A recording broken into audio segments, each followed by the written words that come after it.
తాతయ్య ఇలా జరిగిందేంటి? మనం ప్రోమోలో చాలా ఎక్స్పెక్ట్ చేసాం, కానీ దానికి మించిందే జరిగింది ఇక్కడ.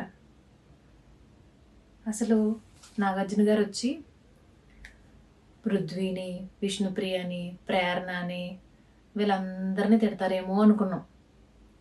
కానీ డైరెక్ట్గా రెడ్ కార్డ్ తీసుకొచ్చి అబ్బాయి Get out of the house. అన్నారు. చాలా సీరియస్గా ఉన్నారు నాగార్జున గారు. అసలు బిగ్ బాస్కి అందరు ఎందుకు వెళ్తారు?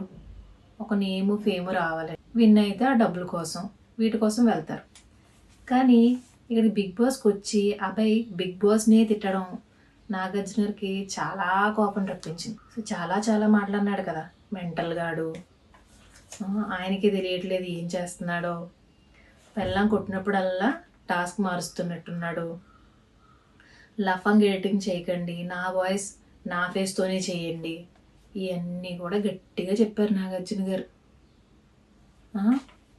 ఆయనకి ఎంత కోపం వచ్చి ఉంటుంది అసలు. నువ్వు బయాస్డ్ బాస్, నేను బయట ఇంటర్వ్యూకి వెళ్ళిన ఇదే చెప్తాను. సో నాగార్జున గారికి కోపం రావడంలో తప్పులేదు. కానీ ఇది అంత సీరియస్గా చెప్పాక పాపం అబ్బాయి నన్ను క్షమించండి బిగ్ బాస్, క్షమించండి నాగార్జున గారు అని చాలా ప్రాధాయపడుతున్నాడు. విష్ణుప్రియ ఇంకా చాలామంది అడుగుతున్నారు. కానీ నాగార్జున గారు కరుగుతారని అయితే నాకు అనిపించట్లేదు. ఎందుకంటే ఇన్ని సీజన్స్లో ఎప్పుడు ఎవ్వరు కూడా బిగ్ బాస్ని ఒక మాట అనలేదు. లాస్ట్ సీజన్లో శివాజీ గారు అన్నారు, కానీ అదొక టాస్క్ లాగా, అంతేగాని ఇంత సీరియస్గా ఇంత తిట్టిన వాళ్ళు అయితే ఎవ్వరు లేరు. లేదంటే భయం అన్నా ఉండేది. ఇప్పుడు అలా కాదు. నాగార్జున గారికి చాలా కోపం వచ్చింది. అంటే ఇప్పుడు ఇలా చేస్తే నెక్స్ట్ వాళ్ళు ఎవరు అలా చేయకుండా ఉంటారని చేయొచ్చు, లేదంటే ఒకసారి భయపెట్టి సరే ఇంకా నెక్స్ట్ టైం చేయొద్దు అని వదిలేయచ్చు, ఏదైనా జరగచ్చు. అసలు రెడ్ కార్డ్ ఎందుకు ఇస్తారు? గేమ్లో బాగా అగ్రెషన్ చూపించిన వాళ్ళకి, ఫిజికల్గా అవతల వాళ్ళని ఏమైనా డ్యామేజ్ చేసిన వాళ్ళకి రెడ్ కార్డ్ ఇస్తారు. కానీ ఇక్కడ అలా జరగలేదు. బిగ్ బాస్ నువ్వు మాట అన్నందుకు అబ్బాయికి ఇచ్చారు. మామూలుగా అయితే పృథ్వీకి ఇవ్వాలి. పృథ్వీ చాలా అగ్రెషన్ అయ్యాడు. అమ్మో, ఆ దీపిని చూసి నాకు భయం వేసింది, ఎక్కడ ఎవరిని కొట్టేస్తాడా అని. అదిలే బక్కపలచనగా ఉన్న మణికంఠ, అతను ఎక్కడ కొడతాడని ఇంకా భయం వేసింది. కొడితే పడిపోయాడు, ఇలా నిఖిల్ తోస్తే అలా పడిపోయాడు. ఇంకా మాట మంతి లేదు, ఏమైపోయిందా ఈ పిల్లోడికి అనిపించింది. పృథ్వీ గట్టిగా మాట్లాడినందుకు, అంత అగ్రెషన్ చూపించినందుకు అతనికి ఇవ్వాలి రెడ్ కార్డ్. లేదంటే మాట్లాడి జారినందుకు ఈ విష్ణుప్రియకి లేదంటే ప్రేరణకి వీళ్ళకి ఇవ్వాలి. అటు ఇటు కాదు. బిగ్ బాస్ని గట్టిగానే అన్నాడు. మరి పక్క వాళ్ళకి కాదు, బిగ్ బాస్కే ఇచ్చాడు గట్టిగా. సో అన్ని మాట్లాడినందుకు మన అబ్బాయికి ఇచ్చారు రెడ్ కార్డ్. కానీ ఎలిమినేట్ అవ్వకపోవచ్చు అనుకుంటున్నాను. అంటే ఇప్పుడు గెట్అవుట్ అన్నారు కదా, ఆ గెట్అవుట్ అనేది జరగదేమో, దాన్ని ఏమైనా క్షమించి ఒక వార్నింగ్ ఇచ్చి వదిలేస్తారేమో, ఇంకా ఎప్పుడు ఇలాంటిది రిపీట్ అవ్వకుండా చూస్తారేమో అనుకుంటున్నాను నేను. ఎందుకంటే ఇన్ని సీజన్స్లో ఎప్పుడు కూడా ఇలా జరగలేదు. అంటే ఇలా జరగలేదంటే అలా చేయలేదు కూడా వాళ్ళు.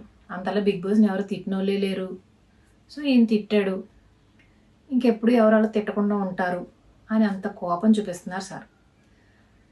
ఈ కోపం ఎక్కువ కంటిన్యూ చేయకపోవచ్చు, ఎందుకంటే ఆ కోపం చూసి ఆ లోపల ఉన్న వాళ్ళు భయపడతారు, లేదంటే తర్వాత సీజన్కి వచ్చి రావడానికి జనాలు భయపడతారు కదా. మరి సో ఇవన్నీ చూస్తుంటే కొంచెం సీరియస్గానే జరుగుతుంది ఈరోజు episode.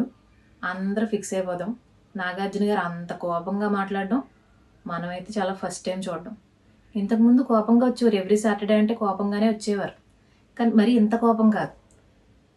Get out of the house అని ఎలా అయితే ఎవరిని అనలేదు. డోర్లు ఓపెన్ చేసి మీకు వెళ్ళిపోవాలంటే వెళ్ళిపోండి అని అనేవారు. ఈ కోపం చూస్తుంటే నాకు చాలా భయం అవుతుంది తాతయ్య. పాపం వెళ్ళిపోతే తన ఫ్యూచర్కి చాలా డ్యామేజ్ ఉంటుంది. అది బిగ్ బాస్కి వచ్చిందే వాళ్ళ ఫ్యూచర్ కోసం, నెక్స్ట్ బాగా మూవీస్ రావడానికో ఆపర్చునిటీస్ రావడానికో వాటి కోసం ఇలా బిగ్ బాస్కి వస్తారు చాలామంది. అలా వచ్చి క్లిక్ అయిన వాళ్ళు కూడా ఉన్నారు. టీవీ షోస్ చేయడం కానీ మూవీస్లో సైడ్ క్యారెక్టర్స్ ఇలా చాలామంది ఉన్నారు. సో ఇప్పుడు సడన్గా దీన్ని ఎలిమినేట్ చేసేస్తే అలాంటి ఆపర్చునిటీస్ తగ్గిపోతాయి. అది వచ్చిందే ఆపర్చునిటీస్ కోసం చాలామంది. సో నాగార్జున గారు క్షమిస్తారేమో అని నేను అనుకుంటున్నాను. అలాగే అవ్వాలని అందరం కోరుకుందాం, ఎందుకంటే ఎవరి లైఫ్ అన్నా ఒకటే. సో తన మాట జారకుండా ఉండుంటే తనకే బాగుండేది. తన చేతులారా తనే చేసుకున్నాడు. సో ఈరోజు సాయంత్రం ఎపిసోడ్ చూసి సాయంత్రం మాట్లాడుకుందాం. ఉంటాను. ఈ ఎపిసోడ్ నచ్చితే మర్చిపోయానని చెప్పడం, ఇక్కడ ఫన్ను, టర్న్లు, ట్విస్ట్లు, ఎంటర్టైన్మెంట్కే లిమిట్లెస్ కాదు, షాక్లకు కూడా లిమిట్లెస్సే. ఇక్కడి నుంచి షాక్ అవ్వడానికి రెడీగా ఉందాం.